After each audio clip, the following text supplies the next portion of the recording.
بات شروع کروں میں سجاد میر صاحب آپ سے آپ کا بہت شکریہ ادا کرتا ہوں. آپ تشریف لائے.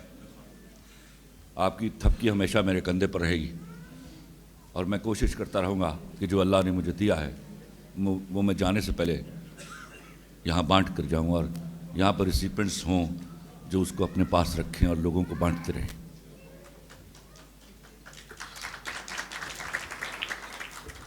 ایک بات ذہن نشین کر لیجئے جس پر بہت سارے گھٹیا ناقدین نے بات کرنے کی کوشش کی. لا الہ الا اللہ محمد رسول اللہ. میں رائٹر نہیں ہوں. میرے پاس صریحاً اللہ کی دین ہے. وہ دیتا ہے اور میں منشی کی طرح لکھتا ہوں. اگر اس کو کوئی عاجزی سمجھتا ہے تو وہ عاجزی سمجھ لے. اس کو کوئی میری اوقات سمجھتا ہے تو وہ میری اوقات سمجھ لے. انگریزی انگریزی انگریزی یہ سنتے ہوئے میرے کان پک گئے. کسی کو نہ آئی اور سب سیکھ کے تنتنے کے ساتھ چلتے پھر رہے. گھر میں ماں پنجابی بولتی ہے, گھر میں ماں سندھی بولتی ہے, گھر میں ماں بلوچی بولتی ہے, گھر میں ماں پشتو بولتی ہے, اور آپ ٹھسے سے انگریزی بول کے بتا رہے ہیں کہ I am somebody who discriminates from you. کیا ڈسکرمنیشن ہے؟ انٹلیکٹ کیا ہے؟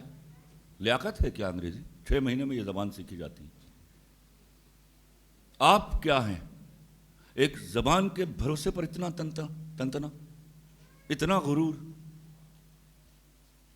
آپ نے پورے ملک کا سلیبس اڑا کر رکھ دیا. اسکول کبھی کسی زمانے میں پوچھا جاتا تھا بچہ کتنا لائق ہے. آج یہ پوچھا جاتا ہے وہ کون سے اسکول میں پڑھتا ہے, فیس کتنی ہے اس اسکول کی. کیا آپ کے انٹلیکٹ کو یہ چیز ڈیفائن کرے گا؟ اتنی فیسیں دینے کے لیے کہاں سے آئیں گے پیسے؟ کیسے وہ بچے پڑھائے گا اتنے ایسے اسکولوں میں؟ اور کیسے آپ پڑھائیں گے؟ تو کرپشن کریں گے آپ, بے ایمانی کریں گے آپ اپنے ساتھ, اس ملک کے ساتھ, خدا کے ساتھ.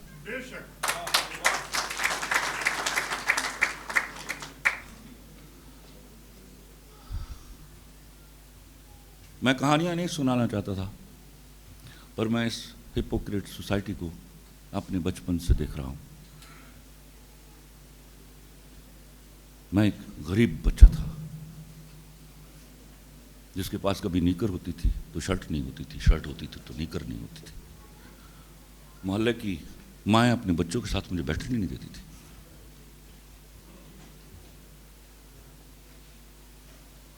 تب 6 سال کا تھا جب گٹر کے ایک ڈھکن بیٹھ کے میں نے سوچا, Khalil ur Rehman Qamar, do you need people?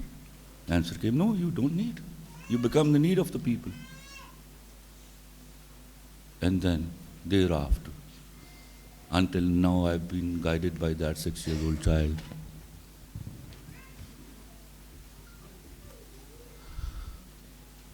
آپ نے ہر چیز کو اپنی ضرورت بنا لیا. ناکامیاں ہو رہی ہیں اس وجہ سے. میں آپ کو, میرے موبائل میں ایک میسج ہے. 6 یا 7 میں پڑھتا تھا, کبھی گاڑی میں نہیں بیٹھا ہوا تھا. شاد باغ میں ایک گاڑی آئی, میرے کلاس فیلو تھا, بڑے امیر لوگ تھے, برانتھ روڈ پہ ان کی بہت بڑی دکان تھی. تو باہر نکلا, میرا بھائی گیا ہوا تھا روٹیاں لینے کے. 4 بجے کا وقت تھا, مجھے بھوک لگی ہوئی تھی, شدت کی بھوک لگی ہوئی تھی. تو آئی واز ویٹنگ فار ہم. وہ ذرا وہ اس طرح کر کے چلتا تھا, لیٹ ہو جاتا تھا. تو اتنے میں گاڑی آ کے رکی, نئی گاڑی میں نے پہلی دفعہ دیکھی شاد باغ میں, نئی گاڑی. آجا بچہ تم سیر کرائیے. لو میں کھانا بھول گیا, میں گاڑی میں بیٹھ گیا. وہ مجھے لے گئے لبرٹی, شاد باغ سے لبرٹی. وہ برگر کی شاپ تھی, ان دنوں بڑی مشہور تھی, یو نو دا نیم. وہاں ان دونوں بھائیوں نے آگے بیٹھے ہوئے تھے, میرا کلاس فیلو اور اس کا بڑا بھائی. انہوں نے 2 برگر منگوائے اور کھانے شروع کر دیے. برگر میں زندگی میں پہلی دفعہ دیکھ رہا تھا اپنی آنکھوں سے. میں بھوک سے مر رہا ہوں اور وہ برگر کھا رہے ہیں. پھر بڑے بھائی کو اچانک خیال آیا اور اس نے ایک ٹکڑا توڑ کے کہا, لے کھلے, کھا لے. میں نو, میں کھا کے آیا. کوئی کھلا نہیں سکتا تھا. I was such an egoistic guy. میری بدقسمتی اس دن یہ تھی کہ مجھے لبرٹی سے شاد باغ کا راستہ نہیں آتا تھا, ورنہ میں گاڑی سے نکلتا اور پیدل واپس آ جاتا. خیر میں واپس آیا. میں نے اپنے گھر کے دروازے پر داخل ہونے سے پہلے قسم کھائی کہ زندگی میں جب کبھی گاڑی میں بیٹھوں گا تو وہ انشاءاللہ میری اپنی گاڑی ہوگی.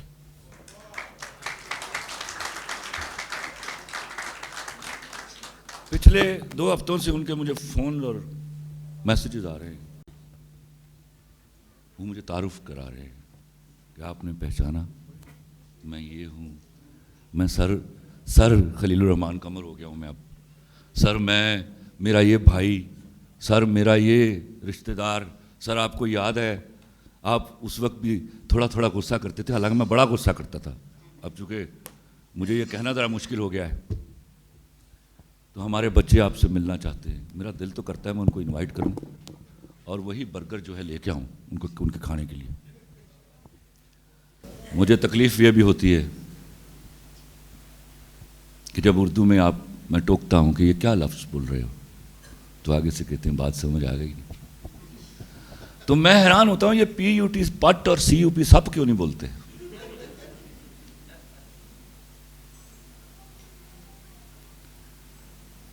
تو میں آتا ہوں واپس ذرا غصہ کم کروں تاکہ آگے چل سکے. میں آپ کو نظم سناتا ہوں, تھوڑا ماحول ٹھنڈا ہو جائے.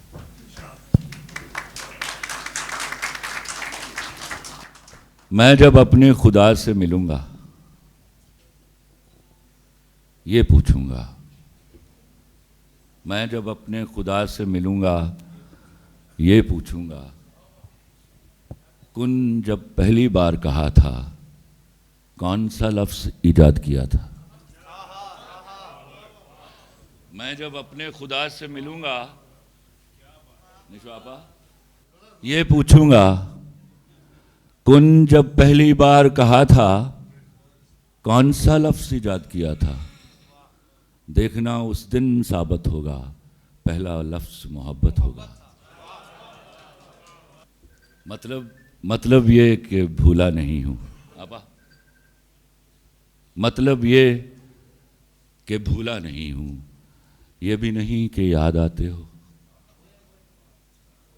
مطلب یہ کہ بھولا نہیں ہوں, یہ بھی نہیں کہ یاد آتے ہو.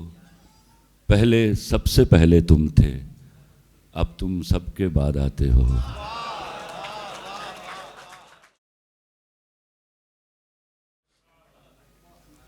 مطلب یہ کہ بھولا نہیں ہوں, یہ بھی نہیں کہ یاد آتے ہو. پہلے سب سے پہلے تم تھے, اب تم سب کے بعد آتے ہو. اردو کی کتاب نہیں رکھتا تھا میرے پاس, معاف کر دیجیے گا, اس بات پہ کوئی فخر نہیں ہے مجھے, میری ایگو کا مسئلہ تھا. شاید غریب بچہ تھا تو ڈسکرمنیشن چاہتا تھا تھوڑی. اردو تھی میرے ہاں, مجھے اللہ نے دی ہوئی تھی. اب میں یہ بات کیسے کہوں. تو مجھے بہت مارا اسکول میں میرے ٹیچرز نے. ٹیچر تو ہم کہاں کہتے تھے, ہم ماسٹر صاحب کہتے تھے. یہ مار کھاتے کھاتے اینڈ اسپیشل تھنگ جو ہے, ایک دفعہ بہت مارا, میری انگلیاں سوج گئیں, تو میں نے ابا کو بلا لیا اسکول. ابا اسکول آئے تو پوچھ گچھ شروع ہوئی. ٹیچر سے پوچھا تم نے کیوں مارا اتنا. اس نے کہا جس کے پاس اردو کی کتاب نہیں. ابا نے کہا کہاں ہے کتاب. کتاب بیچ کے میں فلم دیکھ لیتا. میں نے کہا مجھے کتاب کی ضرورت نہیں. ابا کو پہلے غصہ آیا, پھر چپ ہو گئے. ہیڈ ماسٹر صاحب آ گئے, ان سے بات چیت ہوئی. کہا اس کے ششماہی اور نماہی پیپر نکلوائیے. تو ششماہی اور نماہی پیپرز میں میرے لوئسٹ مارکس تھے 75 میں سے 65.5. ابا چپ ہو گئے. یہ مجھے میٹرک تک اس کی اجازت مل گئی. پھر میں کالج جاتا ہوں.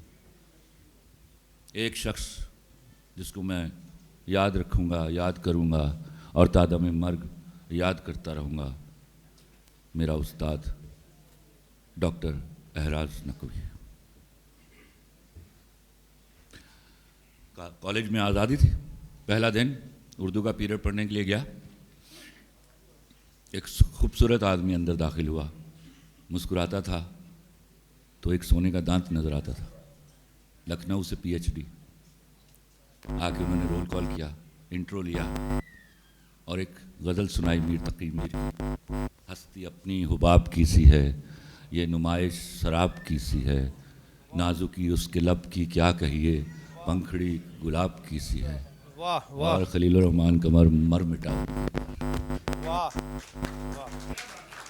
ان کے لیے دعا کرتا ہوں, ہمیشہ دعا کرتا ہوں. 2 خواہشیں زندگی میں مرنے سے پہلے, ایک آپ کو بتا نہیں سکتا, دوسری ہے کہ مرنے سے پہلے ڈاکٹر احراز نقوی کے لب و لہن میں اردو بول کے جاؤں. عشق ہو گیا مجھے ان کی آواز سے. اگلے دن کلاس میں پہنچے, انہوں نے رول کال کیا, مسکرائے, مسکراتے تھے تو سونے کا دانت دکھائی دیتا تھا. کون ہے صاحب ہیں جن کے پاس اردو کی کتاب نہیں ہے؟ کوئی 18-20 لوگ کھڑے ہوئے, ان میں میں بھی تھا. آپ باہر تشریف لے جائیے. ہم باہر آ گئے. ایسا کبھی بھی نہیں ہوا کوئی ٹیچر مجھے انسلٹ کرتا اور میں دوبارہ ان کے در دولت پر حاضری دیتا, لیکن مجھے اس آدمی سے پیار. اگلے دن پھر قصہ کتا. ان کا یہ جملہ آہستہ آہستہ بدل گیا. پہلے وہ کہا کرتے تھے کون اصحاب ہیں, پھر ان کا جملہ ہوتا تھا ٹک میری طرف دیکھتے تھے اور کہتے تھے کون صاحب ہیں جن کے پاس اردو کی کتاب نہیں ہے. اور میں تنے تنہا کھڑا ہوتا تھا, مسکراتے تھے اور کہتے تھے آپ باہر چلے جائیے, آپ باہر تشریف لے جائیے, اور میں چلا جاتا تھا. اس کارگزاری میں 2 مہینے گزر گئے. میرا کزن خالد ان دنوں میں بہت چھپ چکا تھا, تو میرا کزن خالد رشید میرے ساتھ پڑھتا تھا. مجھے کونیاں مارتا تھا کہ یار تو بتاتا کیوں نہیں. میں نے کہا یہ بتانے کا کام ہی نہیں ہے, وقت آ جانا ہے انشاءاللہ. تو اب سوچئے وہ کیا سمجھتے ہوں گے میرے بارے میں. ڈفر ترین لڑکا تھا میں. خیر ایک دن کیا ہوا, میں والی بال کھیل رہا تھا, تو مجھے میرے نام سے نہیں جانتے تھے میرے class fellows. My roll number was 99. تو ایک لڑکا آیا, اس نے کہا 99 یار can you do me a fever. میں نے کہا بولو. کہتا یار میری امی کا آپریشن ہے, یہ اردو کا پیریڈ ہے, اس کے بعد پیریڈ خالی. آواز آ رہی ہے نا آپ کو؟ تو اس کے بعد کیمسٹری کا پیپر ہے, کیمسٹری کے پیپر تک میں آ جاؤں گا, تو میری کتابیں رکھ لے. میں نے کہا ہاں یہاں بینچ پہ رکھ جا. وہ رکھ گیا کتابیں. میرے والی بال کھیلنے کے دوران بیل ہو گئی پیریڈ کی, میں نے کتابیں اٹھائیں تو اس میں اردو کی کتاب بھی تھی. ہم پہنچے, رول کال ہوا. پھر انہوں نے بغیر ادھر ادھر دیکھے سیدھا میری طرف دیکھا اور کہا کون صاحب ہیں جن کے پاس اردو کی کتاب نہیں ہے. تو میں آپ کو ریپروڈیوس کر رہا ہوں ان کے الفاظ آج. تو میں کھڑا نہیں ہوا. تو وہ حیران نہیں ہو گئے, آپ کے پاس کتاب ہے میاں؟ میں نے کہا جی ہاں. وہ کیوں کر؟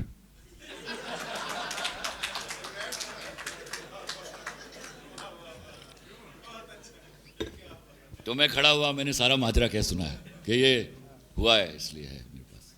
سبحان اللہ. تو آج پھر اس خوشی میں ہم پڑھائی نہیں کریں گے. بھائی 40 منٹ ہیں آپ کے پاس, آپ کچھ لکھیے, اور جو آپ لکھتے ہیں اگلے 45 منٹ میں آپ کا پیریڈ خالی ہے, ہمیں سنائیے. تو آپ لکھیں گے ایک ناقابل فراموش واقعہ. تو میں نے خالد رشید کی طرف دیکھا. میں نے کہا دیکھا خالد رشید دن آ گیا آج. تو ہم نے لکھنا شروع کیا. اب وہ ساری کلاس کو چھوڑ کے بس میری طرف دیکھ رہے ہیں کہ یہ لکھ رہا ہے, اس کو آتا ہے لکھنا. اور چہرہ جو کھلا ہوا ہے, آنکھیں چمک رہی ہیں, گال گلابی ہیں, کہ ابھی جب یہ لکھے گا پھر ہم اس سے سنیں گے, اور پھر جب یہ سنائے گا وہ سن کر ہم اس کا وہ ٹھٹھا اڑائیں گے کہ کلاس جو ہے وہ کشت زعفران بن جائے گی. تو میں نے 40 منٹ کے بعد پین رکھ دیا. تو کہتے آپ لکھ چکے؟ میں نے کہا جی ہاں. ارے میاں شرم کرو, اب تو وہ بھی لکھ چکے ہیں. تو چونکہ آپ نے پہلے لکھا ہے تو میاں سنائیے آپ نے کیا لکھا ہے. تو مجھے وہ منظر اس وقت میری آنکھوں کے سامنے ہے. ان کا ایک چہک تھی ان کے ہونٹوں پر رکھی ہوئی, منہ کھلا ہوا تھا, دانت نظر آ رہا تھا. وہ تیار تھے کہ ابھی یہ کچھ سنائے گا اور پھر ہم اس کے ساتھ وہ کریں گے کہ اللہ مان اللہ فیس. تو میں نے سنانا شروع کیا. میں سنا رہا تھا اور ان کے ہونٹ آہستہ آہستہ بھنچتے چلے جا رہے تھے. ان کے گالوں کی لالی غائب ہو گئی اور متانت نے آ کے جگہ لے لی. ان کی آنکھوں کی چمک میں ایک عجیب قسم کی اداسی آئی اور بیچ جب میں درمیان میں پہنچا تو انہوں نے روک دیا مجھے. رک جاؤ مولوی. یہ پہلی دفعہ مولوی کہا انہوں نے مجھے. رک جاؤ مولوی. میں رک گیا تو میں بھی بڑی شان بے نیازی سے دیکھ رہا تھا کہ ڈاکٹر صاحب پنگا غلط جگہ لے لیا. اٹھے میرے پاس آئے, دیکھ رہے ہیں میری طرف, کہتے اپنا سر نیچے کرو. میں نے سر نیچے کیا تو یہاں بوسہ لیا.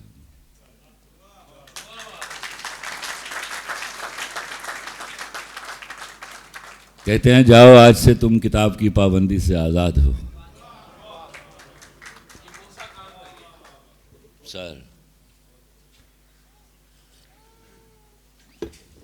شاعری ہوتی تھی تو وزن کا کوئی بارے میں شور نہیں تھا. اب محبتیں ہو چکی تھی ان سے.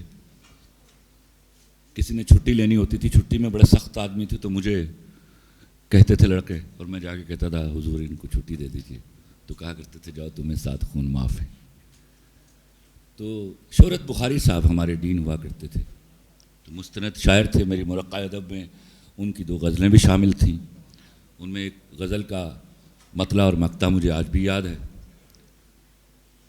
ہم شہر میں ایک شمع کی خاطر ہوئے برباد, لوگوں نے کیا چاند کے صحراؤں کو آباد. شہرت کے وجہ پریشانی احباب, اٹھ جائے گا جس روز تو آئے گا بہت یاد. تو ہم نے غزل لی اور پھلانگے بھرتے ہوئے رستے میں ڈاکٹر صاحب دھوپ سینک رہے تھے اپنے کمرے کے باہر, اور میں اوپر چلا گیا تو دخل در معقولات کر دی کیونکہ شمع بیٹھی ہوئی تھی ساتھ. سلام کیا, حاضری کی اجازت مانگی تو انہوں نے ناگواری سے کہا آ جائیے. جی کہیے. تو میں نے کہا حضور شعر ہوتا ہے میرے ہاں, تو روز کا علم میں سیکھنا نہیں چاہتا, تو براہ کرم کوئی شارٹ کٹ بتائیے مجھے اور میں وزن کر پاؤں. تو انتہائی ناگواری سے میری طرف دیکھا. لاؤ کیا لکھا ہے. میں نے وہ پرچہ دیا ہاتھ میں, پڑھا. ہاں ٹھیک ہے بتا دیتے ہیں تمہیں شارٹ کٹ. یہ لو. نہیں ابھی دیا نہیں. ایک کام کرو میاں, ایک ترازو لو, اس کے ایک پلڑے میں اپنی غزل رکھو اور دوسرے پلڑے میں رکھو باٹ, اور تب تک باٹ بدلتے رہو جب تک دونوں پلڑے برابر نہیں ہو جاتے. اور جو ہی یہ برابر ہو جائیں تو سمجھنا وزن ہو گیا. غصے میں پاگل ہو گیا.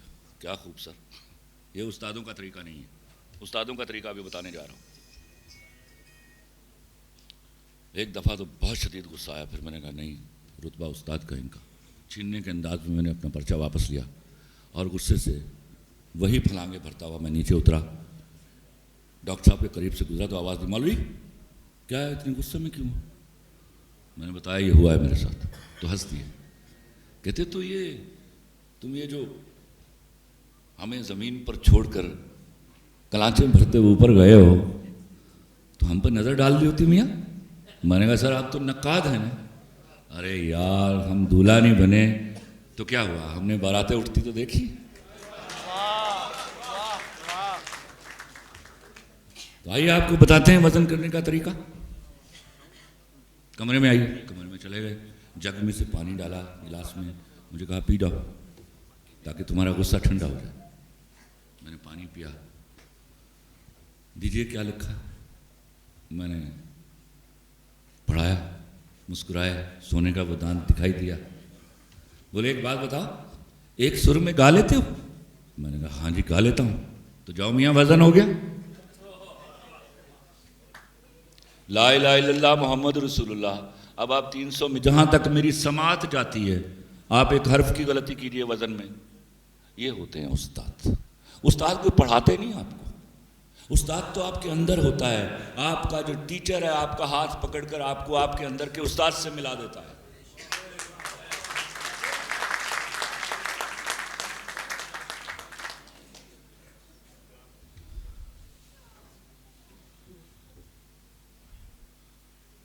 ایک جملہ ان کا میں دہائیوں چھپا کر بیٹھا رہا. خدا کرے ایسا ہو. آج میں بتانے لگا ہوں, شاید پچھلے دنوں ان کے بیٹے کا مجھے فون آ گیا اور میں رو پڑا, وہ بھی رو پڑا. میں تو ملا ہی نہیں تھا ان سے. مجھے بعد میں کہ 15 سال بعد پتہ چلا ڈاکٹر اعراز نقوی صاحب. جب میں سوچتا تھا کہ میں کچھ بن جاؤں گا تو میں ان کے دربار میں حاضری دوں گا, ان کے پیر چھوں گا, تو پتہ چلا ان کو تو انتقال کیے 15 سال ہو گئے. تو مجھے دیکھ کے نا, میں اکثر چلتے ہوئے قریب سے گزرتا تھا تو مسکراتے تھے. اس پر بھی ناقدین کے ساتھ بڑی ہونے والی. تو ایک دن میں نے نا پیار سے پوچھ لیا, میں نے کہا سر اس طرح مسکراتے کیوں مجھے دیکھ کے؟ کہتے مولوی میں جب تمہیں دیکھتا ہوں نا تو میں مورخ کو تاریخ لکھتے ہوئے دیکھتا ہوں, خدا کی قسم. یہ فکرہ جملہ میں نے کبھی نہیں بتایا, صرف میرے ابا مرحوم کو معلوم تھا. خدا کرے ایسا ممکن ہو, اور میں جس کام کے لیے دنیا میں آیا ہوں میں کر کے جاؤں. کبھی کبھی مجھے بھی لگتا ہے کچھ ہے جو مجھے دیا گیا ہے, کچھ ہے جو میں نے پرفارم کر کے جانا ہے. یہ میرے پاس تم ہو, یہ پیارے افضل, یہ صدقے تمہارے, سب پیچھے رہ گئے. وہ جو یہ تو پرہیپس رستہ ہے جو میری منزل کی طرف جا رہا ہے. منزل کیا ہے اللہ گواہ ہے, میں بھی نہیں جانتا. تو یہ چلتا ہے پھر وہ میرے ساتھ ایک اور بہت بڑا پرابلم تھا. جب لکھتا تھا تو امی ابا سب خلاف تھے. I was a wonderful student, almost topper almost all the times, with few exceptions, a few years. So they were of the view, they used to bank on me, that this guy, if he studies well and prospers well, he'll be able to bring the family out of the poverty. They were perhaps right that time. But میرے اندر تو وہ معجزہ تھا, ایک طوفان, ایک آمد کا ایک سلسلہ تھا جو نہ تھم ہی نہیں رہا تھا. تو وہ ریئیکٹ کیا میں نے ان کو. پھر بیگم صاحبہ تشریف لائیں تو وہ ان کو 10 سے ضرب دو امی ابا کو. تو میرے لیے بڑا مشکل ہوا, بڑے مشکل حالات میں نے لکھا, چوری چھپے لکھا کرتا تھا. میں نے زندگی میں جو سب سے پہلا جرم کیا تھا وہ لکھنا تھا, جس کی سزا, جس کی پاداش میں کئی دفعہ مجھے تھپڑ پڑے, کئی دفعہ مار پڑی. خیر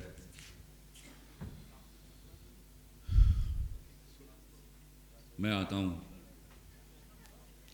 اس جگہ پر جہاں پر مجھے پتا چلا کہ میں نے فیمنسٹ کے بلوں میں جھانک لیا ہے. مجھے نہیں پتا تھا فیمنزم کیا ہوتا ہے, کہ میرے ہاں عورت کی تعظیم سکھائی گئی. عورت کی تعظیم پر ہمارا فرم بلیف تو تصور بھی نہیں تھا. میرے ہاں حکومت ہے خواتین کی. اپنی بیوی کو جب میری شادی ہوئی تو پہلے 2 جملے کہے اس کو, میں اس کے علاوہ کچھ نہیں کہا. میں نے کہا زندگی میں نا جب تک مینٹلی میچور نہیں ہو جاتی اس لڑکی سے دوستی نہ کرنا جس کا گھر ٹوٹا ہوا ہو. ایسا نہیں کہ وہ بری ہوتی ہے, اس کو کسی کی خوشی پسند نہیں آتی. دوسری بات کہی کہ حکومت کرنا مجھ پر, رول آن می, مجھ پر حکومت کرنا, کبھی کبھی غلاموں کی طرح.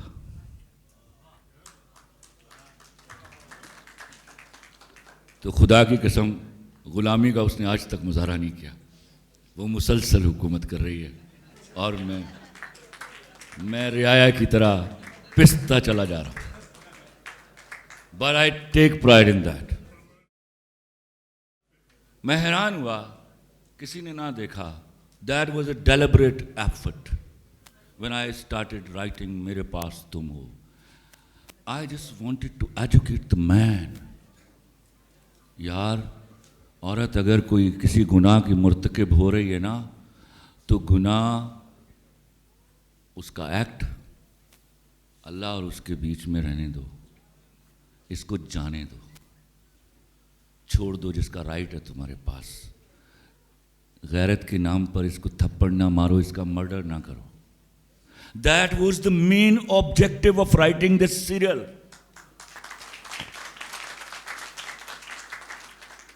تو آپ دیکھیے 12 ایپیسوڈ وہ عورت گل کھلاتی رہی اور وہ برداشت کرتا رہا.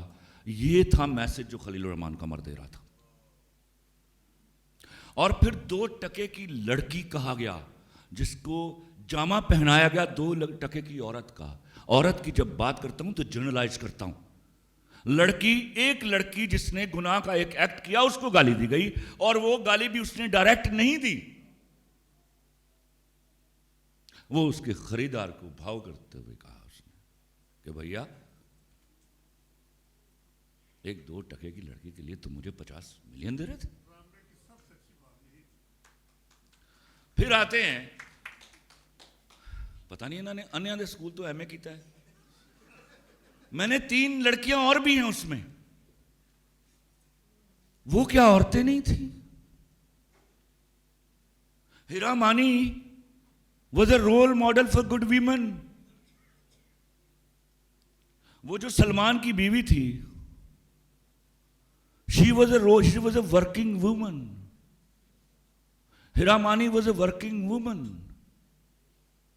یار آپ کو 1 لڑکی رہ گئی, یاد رہ گئی, آپ کو 3 لڑکیاں یاد نہیں رہی.